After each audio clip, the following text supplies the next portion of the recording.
At 5:08 p.m. yesterday, Gallatin County Sheriff's deputies responded to a report of an assault. When deputies arrived, Greg Gianforte cooperated by providing an initial statement. Upon conclusion of the statement, he left the area. At the time that he left the premises, he was not under arrest and the investigation continued. The deputies recognized that this would attract significant public interest, and as a result, detectives were immediately contacted to assist with the investigation.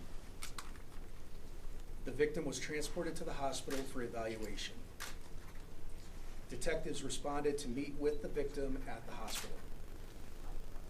Witnesses were escorted to the Law and Justice Center for interviews.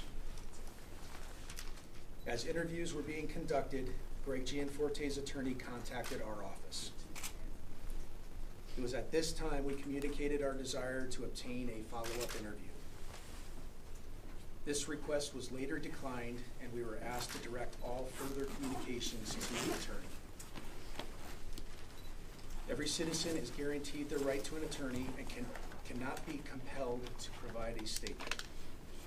The detectives determined probable cause existed to issue a citation to Greg Gianforte for misdemeanor assault.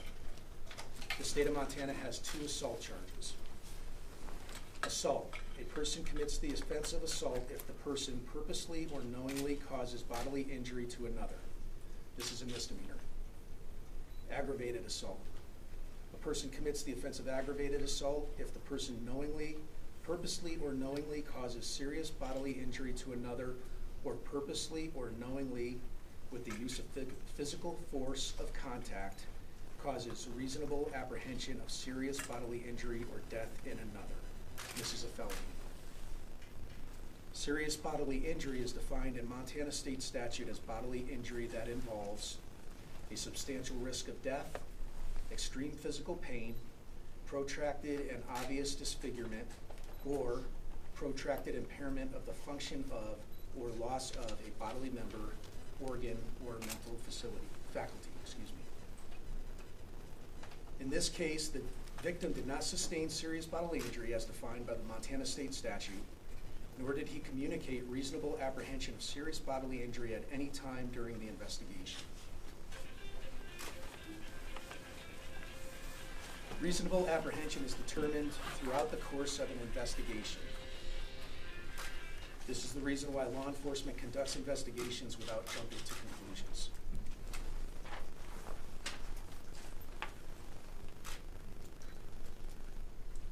There is no existing circumstance that required immediate arrest, no threat to the public safety, no further threat to the victim, and the suspect was not a flight risk. Our deputies frequently investigate incidents similar to this. Based on the facts gathered during the investigation, through interviews and collection of evidence, probable cause existed to issue a notice to appear to Greg Gianforte for the offense of misdemeanor assault, for which he is ordered to appear by June 7th in Gallatin County Justice Court. At this time, the case has been referred to the Gallatin County Attorney's Office for prosecution. At this time, I want to address my campaign contribution to Greg Gianforte back in March, when he announced his candidacy for U.S. Congress. I apologize for not mentioning this at my news conference last night. The reason it never crossed my mind was that we were busy investigating this incident. The contribution made in March has absolutely nothing to do with my duties and responsibilities as the Gallatin County Sheriff or this investigation. There have also been questions and concerns that because of the contribution, there may be a conflict of interest and another agency should have investigated. I respectfully disagree. The citizens of Gallatin County elected me to do a job, and this incident occurred in our county, and this was our responsibility to investigate. So now we will go ahead. I'm going to let you know I'm not going to answer questions about specific details of the incident. I will only answer questions about the statement that I just made.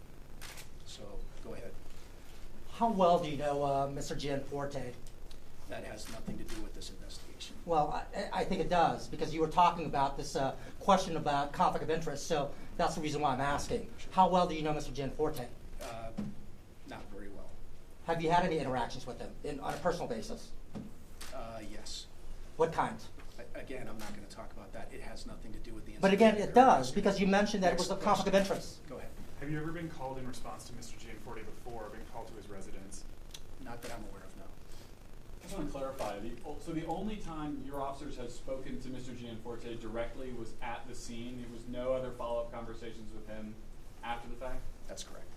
And is it normal course of procedure for someone who's maybe a suspect in an assault to be let go from the scene of a crime like that? I mean, if this had happened at a bar or a grocery store, would the person who was a suspect be allowed to just go home? So he was not under arrest. He was not in custody at that time.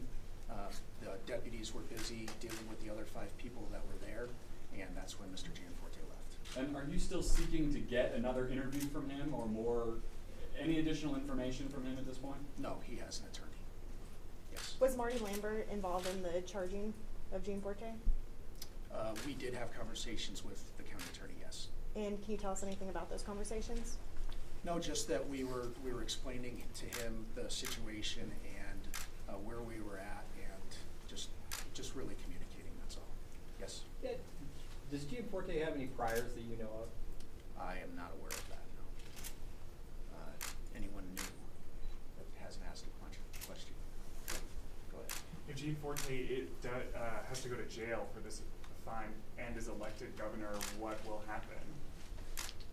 You mean congressman? Sorry. Okay.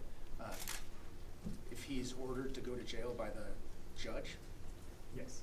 then I would guess that judge expects him to go to jail.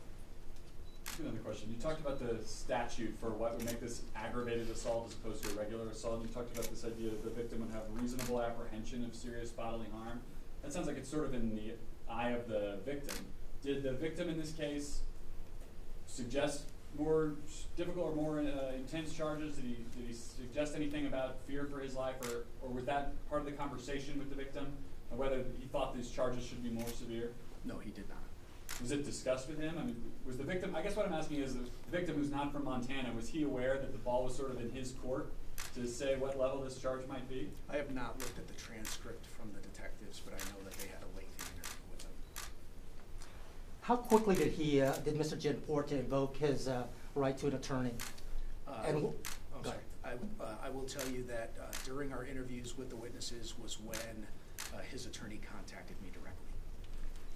So there was no, again, I'm trying to figure out the amount of time between the time that his attorney contacted you and the time of the incident, and how quickly sheriff's deputies arrived on the scene.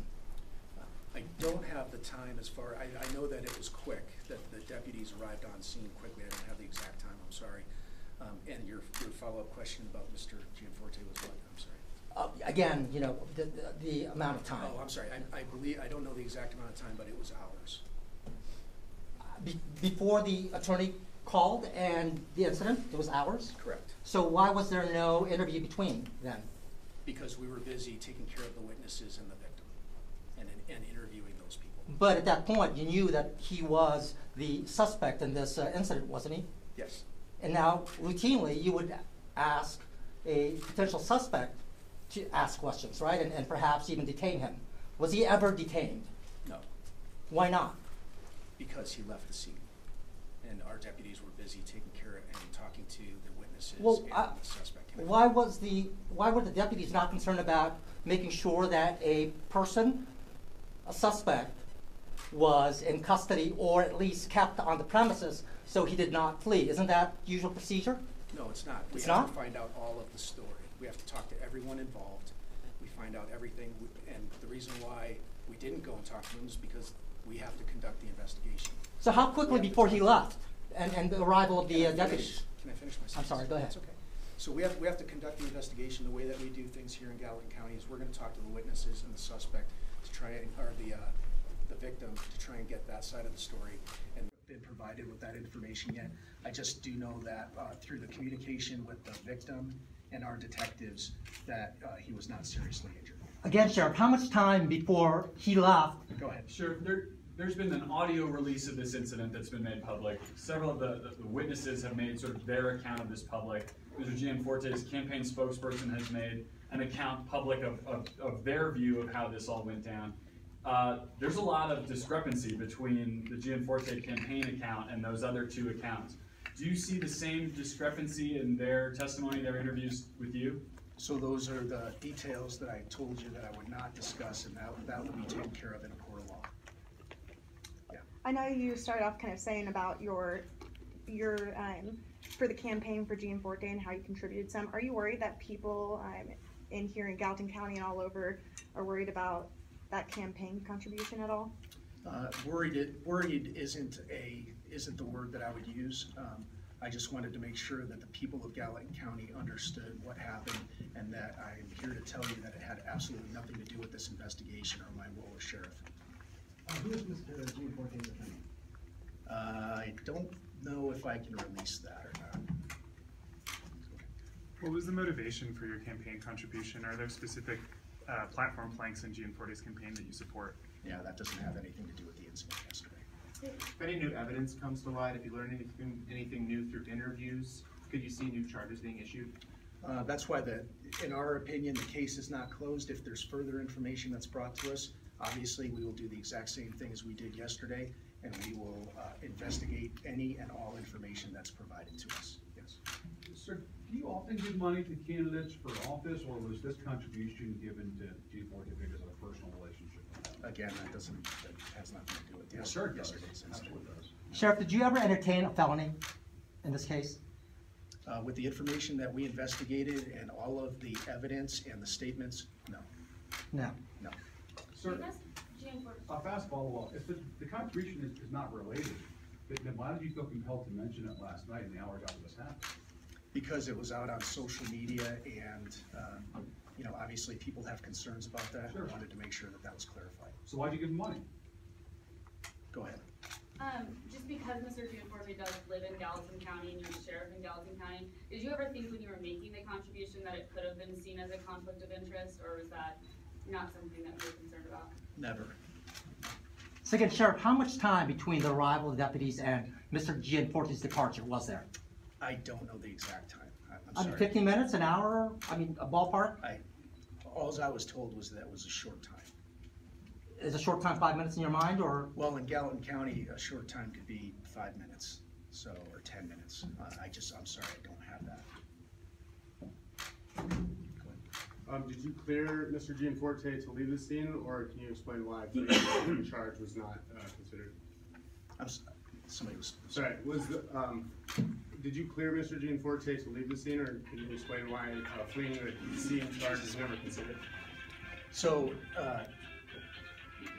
there was no clearing of him. What happened was the deputies got busy with the witnesses and the victim, and they had already had an initial, spoke with Mr. Gianforte initially. When they got busy and they came back, he was gone. And he never said that he was the accused, basically, during that interview? And your deputies did not ascertain that it was Mr. Gianforte who might have been a part of the scuffle? No, our deputies knew that he was the suspect. Okay, so why then did he leave, or was allowed to leave? Because he wasn't in custody. But again, if you wanted to talk with them, why wasn't he detained there or told to stay until a more definitive determination was done to see whether or not you wanted to talk with him a little bit more? Yeah, I've already answered that. I'm sorry. I'm sorry, what was the answer to it? The answer was because the deputies were busy interviewing the witnesses and the victim. So that's all I have, and thanks for your patience. Did you vote for Gianforte?